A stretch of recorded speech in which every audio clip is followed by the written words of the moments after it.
Our last speaker today is John Thompson. John Thompson is coming here to speak on behalf of the Lock the Gate Alliance.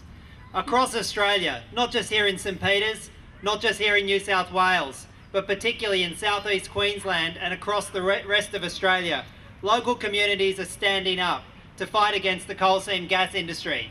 And the Lock the Gate Alliance is bringing them together with a national umbrella group so we can have a voice to match the coal seam gas industry. I'd ask you all to make John Thompson welcome.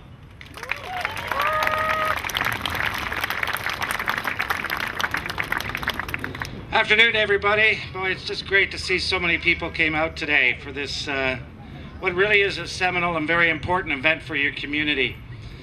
I come from the Hunter Valley. I live up near Broke, and our community has been dealing with this issue for about 5-6 years now.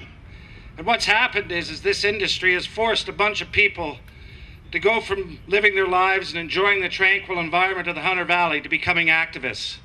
This isn't what they chose to do, this is what they've been forced to do.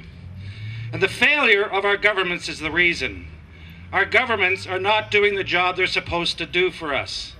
Our governments are supposed to be the ones making sure that if an industry is allowed to go forward, that we fully understand it, and then we define where it can happen, when it can happen, and how it can happen.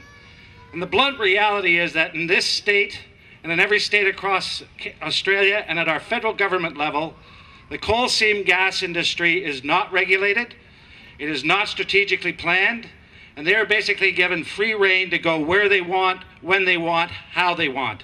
And that's just plain wrong.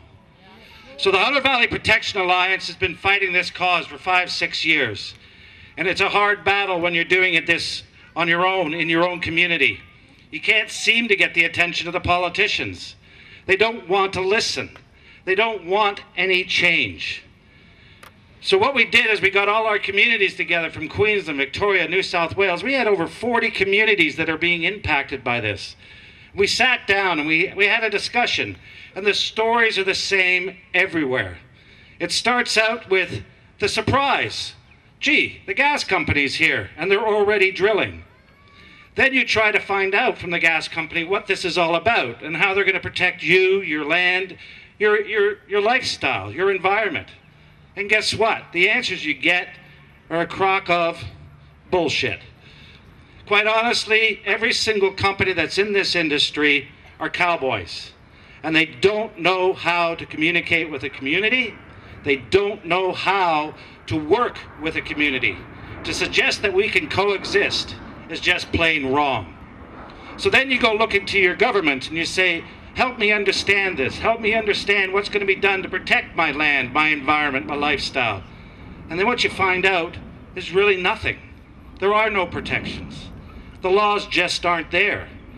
You even learn that the government that's supposed to have the expertise to understand and regulate this industry doesn't.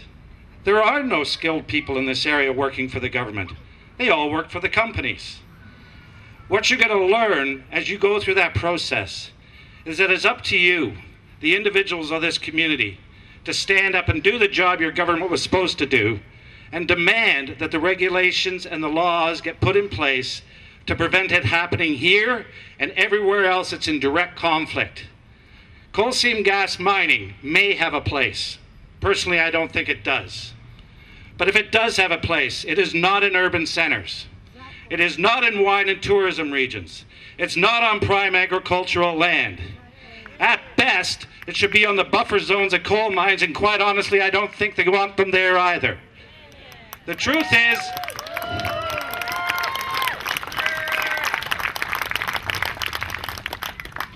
the industry, the coal seam gas industry, has become the worst face of the mining industry in Australia.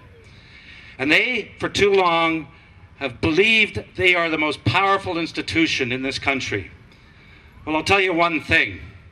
They've got it wrong. The most powerful institution in this country are the people. We elect the governments. We decide if, and we decide when, where, and how. Not the mining companies, us. But the only way that's going to happen is if we as individuals stand up. If we as communities stand up. And then we band together at a national level and we stand up side by side and we say, we've had it. Enough is enough. We're taking back control. It's our country. It's our land. We'll decide when, where, and how. Thank you very much.